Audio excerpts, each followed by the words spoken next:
class. Today we have to discuss the causes of disease. What causes disease? Disease क्यों होती है? When we think about the causes of disease, we must remember that there are many levels of such causes. Let us look at an example. If there is a baby suffering from loose motion, we can say that the cause of the loose motion is an infection with a virus. So the immediate cause of the disease is a virus. ठीक, जब भी किसी बच्चे को कोई problem होती है, loose motion हो रहे होते हैं, तो हम लोग यही कहते हैं कि लगता है ज़रूर कि इन्फेक्शन हो गया, और ये इन्फेक्शन क्यों होता है? वायरस की वजह से। ठीक, तो उस टाइम पे हमको जो समझ में आता है वो ये कि ये डिजीज़ जो है वो माइक्रो ऑर्गेनिजम्स यानी कि वायरस के थ्रू हुई है। But the next question is, where did the virus come from? Suppose we find the virus came from the unclean drinking water, but many babies must have had his unclean drinking water. So why is it that one baby developed loose motion when the other babies did not? अगर एक ही परिवार में दो बच्चे हैं और दोनों बच्चे एक ही पानी कंज्यूम कर रहे हैं और एक को प्रॉब्लम हो रही है, एक को नहीं हो रही है, तब इसका क्या कॉज हो सकता है?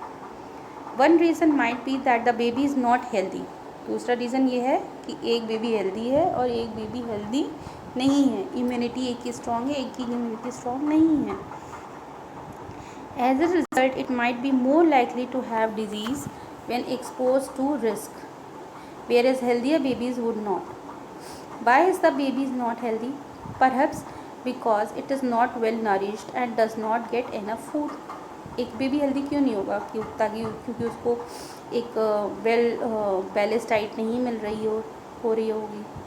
So lack of good nourishment becomes a second level of the cause of the diseases the baby is suffering from. Further, why is the baby not well nourished? Perhaps because it is from a household which is poor. It is also possible that the baby has some genetic differences that makes it more likely to suffer from the loose motion when exposed to such virus.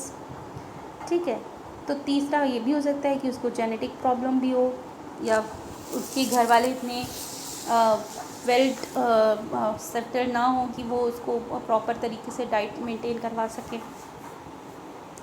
Without the virus, the genetic differences or the poor nourishment alone would not lead to loose motion, but they do become contributory causes of diseases. तो virus अगर नहीं है तो ये दोनों disease cause नहीं करेंगे, लेकिन अगर वायरस है और ये दोनों प्रॉब्लम्स भी हैं तो इन्फेक्शंस होने के चांसेस ज़्यादा हैं. ठीक, why was there no clean drinking water for the baby? Perhaps because the public services are poor where the baby's family lives. So poverty or lack of public services becomes the third level of the causes of babies diseases. ठीक है, ये एक बहुत ही think over की बात है. मतलब एक चीज़ से दूसरी चीज़, दूसरे क्वेश्चन से तीसरा क्वेश्चन इस तरीके से निकल रहा है कि असली कारण क्या है, जड़ से क्या इसका रीज़न है. It will now be obvious that all disease will have immediate cause and contributory causes. Also most disease will have many causes rather than one single causes. तो ये अब हमें ये समझ में आ रहा है कि जितनी भी डिजीज़ेस हैं उनके कुछ इमीडिएट यानी कि कुछ और भी कारण हैं जो कि डिजीज़ को कॉज होने में हेल्प कर रहे हैं. ठीक है, और जो बहुत सारी डिजीज़ ऐसी हैं जिनको होने के बहुत सारे कारण हैं. ठीक, एक सिंगल कारण होने की अपेक्षा बहुत सारे कारण हैं जो कि एक डिजीज़ कॉज करने में सक्षम है. Now the infectious and the non infectious diseases. Communicable and non-communicable diseases are called the infectious and the non-infectious diseases. As we have seen, it is important to keep public health and community health factors in mind when we think about the causes of disease. जब भी हम सोचते हैं disease के बारे में तो एक इम्पॉर्टेंट चीज़ जो हमारे माइंड में आती है वो ये है कि पब्लिक हेल्थ और कम्युनिटी हेल्थ के फैक्टर्स को हमें हमेशा दिमाग में रखना चाहिए जब हम किसी भी डिजीज़ का कॉज ढूंढ रहे हैं. We can take that approach a little further. It is useful to think of the immediate cause of the disease as belonging to two distinct types. One group of cause is the infectious agent, mostly microbes or microorganisms.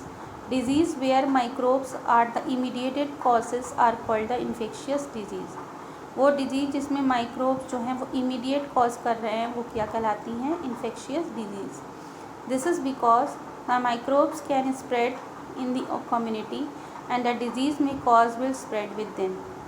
क्योंकि जो microbes हैं वो community में spread हो रहे होते, फैल रहे होते हैं, और साथ ही साथ में जो डिजीज़ होती हैं वो उनको जो हो रही होती है वो उनको फैलने में मदद भी करती हैं.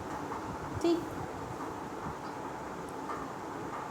On the other hand there are 2 diseases that are not cause by the infection agent. But कुछ डिजीज़ेज ऐसी हैं जो कि इन इन्फेक्शियस एजेंट्स के थ्रू कॉज्ड नहीं होती हैं. Their causes very.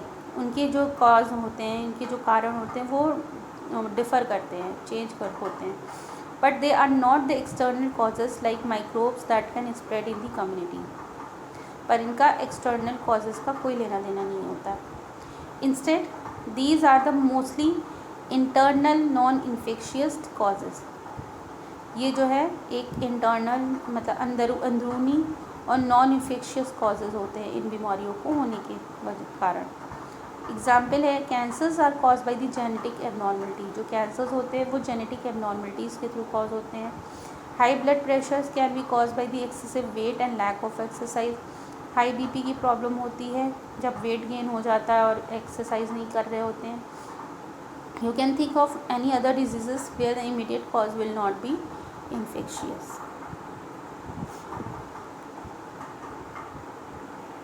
Okay. The ways in which disease is spread, the ways in which they can be treated, prevented at the community level would be different for different diseases, and this would depend on whether the immediate causes are infectious or non-infectious. जो veg है disease के spread होने के लिए और जो veg हैं जिनसे उनको ट्रीट किया जाता है ताकि जो कम्युनिटी लेवल पे ये इस तरीके की डिफरेंट की डिजीज़ ना होते हैं, ये जो हैं हमारे इमीडिएट कॉजेज़ और नॉन इन्फेक्शियस कॉजेज़ पे डिपेंड करते हैं. चलिए इसके बारे में एक बार पढ़ लेते हैं. ये कौन है? Peptic ulcers and the Nobel prize. For many years everybody used to think that peptic ulcers which causes acidity related pain and bleeding in the stomach and the duodenum. ठीक है. एक पेप्टिक अल्सर्स होते थे जो कि acidity related pen और bleeding और stomach में और आंतों में पैदा करते थे. were because of the lifestyles reason. Everybody thought that a stressful life led to a lot of acid secretion in the stomach and eventually caused a peptic ulcers. लोग उस टाइम पे यही सोचते थे कि जो एसिड्स का सिक्रेशन होता है स्टमक में वो जो है ख़राब जीवन की वजह से, मतलब स्ट्रेसफुल लाइफ और देखभाल ना कर पाना, इस तरीके की रीजंस की वजह से ये पेप्टिक अल्सर्स होते हैं. Then 2 Australians made a discovery that a bacterium Helicobacter pylori was responsible for the peptic ulcers. तब 2 साइंटिस्ट जो ऑस्ट्रेलियन साइंटिस्ट है उन्होंने खोजा कि एक बैक्टीरियम है हेलिकोबैक्टर पाइलोरी, वो इन पेप्टिक अल्सर्स के होने का कारण है. Robin Warren, a pathologist from the Perth, Australia, saw these small curved bacteria in the lower part of the stomach in many patients, and he noticed that the signs of inflammation were always present around these bacteria. उन्होंने देखा कि एक curve type के जो bacterias हैं वो stomach में नीचे इस तरीके के पेशेंट्स में उनको देखने को मिले, और उन्होंने हमेशा देखा कि जहाँ पे ये बैक्टीरियाज प्रेजेंट है उसके आसपास सूजन और रेडनेस, इस तरीके की चीज़ें हमेशा नोटिस करी. बैरी martial, a young clinical fellow, became interested in Warren's finding and succeeded in cultivating the bacteria from these sources. उन्होंने इस बैक्टीरियाज को क्या किया? कल्टिवेट करा, जो दूसरे साइंटिस्ट थे बैरी मार्शल ने. In treatment studies, Marshall and Warren showed that the patient could be cured of the peptic ulcer only when the bacteria were killed off from the stomach. उन्होंने कहा कि ये जो पेप्टिक अल्सर कॉज करने वाले जो bacteria हैं ये तभी जो है इसके पेशेंट ठीक हो रहे थे जब इन बैक्टीरियाज को स्टमक में मारा जा रहा था. Thank to this the pioneering discovery by the Marshall and the Warren, peptic ulcer diseases no longer as a chronic. अब इनकी कंट्रीब्यूशन की वजह से ये जो क्रोनिक डिजीज़ है हम लोगों को इससे बाहर निकलने में सफलता मिल गई है. ठीक है. इन डिजीज़ को एंटीबायोटिक्स के ट्रीटमेंट से ठीक किया जाता है. ठीक. अब क्वेश्चंस पे आते हैं. List any 3 reason why you would think that you are sick and out to see a doctor. If only one of these symptoms were present would you still go to the doctor, why or not. पहले जो आपको इसमें ये बताना है, ये आपको personal question ही है कि आपको ये बताना है कि आप कैसे कह सकते हो कि आप बीमार हो और आपको डॉक्टर को दिखाने जाना है. What are the symptoms when you will go to the doctor.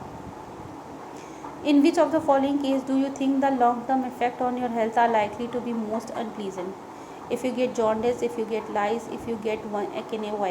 इन तीनों में से कौन सी ऐसी चीज़ है जिसमें तुम्हें लगेगा कि जिसमें आपको लगता है कि इसका लॉन्ग टर्म इफेक्ट हो सकता है आपकी हेल्थ के ऊपर और ये बहुत अनप्लीजेंट है. आप अपना इसका आंसर लिख के आपको अपने अपने रीजंस जो है देने हैं. ये होमवर्क के क्वेश्चन आंसर्स हैं बच्चों. आप लोगों को इसके आंसर्स लिख के मुझे दिखाने हैं. ठीक है, मैं अलग से होमवर्क नहीं दे रही हूँ, यही क्वेश्चंस आपको करने हैं. फाइन. नेक्स्ट है इन्फेक्शियस डिजीज़ और infectious agent. We have seen that the entirely diversity seen in the living world can be classified into a few groups. This classification is based on the common characteristics between different organisms.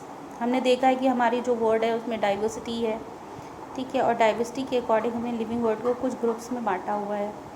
जो classification है वो उनकी common characteristics की वजह से हमने किया हुआ है. Organism that can cause disease are found in a wide range of such categories of classification. Organism जो डिजीज़ कॉज करते हैं इन कैटेगरीज में उनका सबसे वाइड रेंज देखा गया है. Some of them are viruses, some of them are bacteria and are the fungi. कुछ इनमें से वायरसेस हैं, बैक्टीरिया हैं, कुछ इनमें से फंजाइज है. इवन सिंगल सेल्ड एनिमल्स भी हैं जिनको हमने कहा है protozoa. Some diseases are also cause by the multi cellular organism such as worms of the different kind. अब कुछ डिजीजेज जो है मल्टी सेलुलर ऑर्गेनिज्म जैसे कि वॉर्म्स के थ्रू भी होती हैं. ठीक, just see the pictures. Beautiful pictures are there.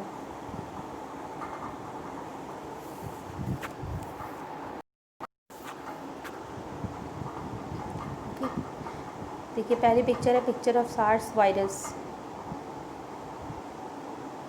एक इन्फेक्टेड सेल्स पे प्रेजेंट है.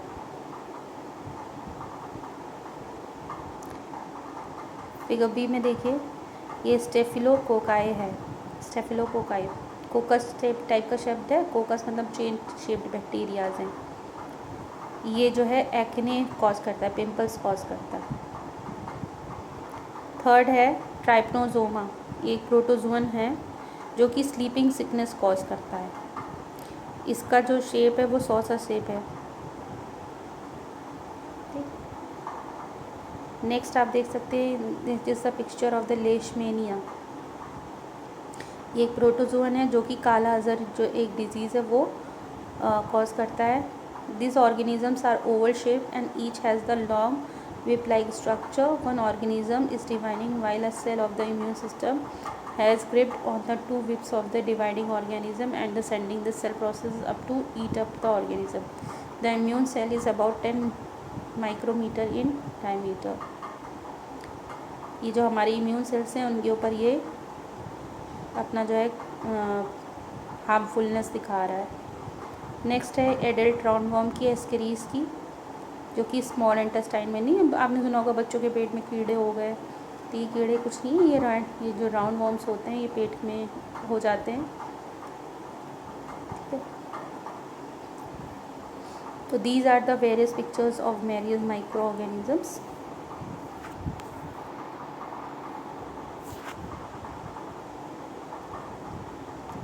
अब इसमें बताया गया जो disease cause by the viruses are the common cold, influenza, dengue fever and AIDS. Disease like typhoid, fever, cholera, tuberculosis, and anthrax are caused by the bacteria.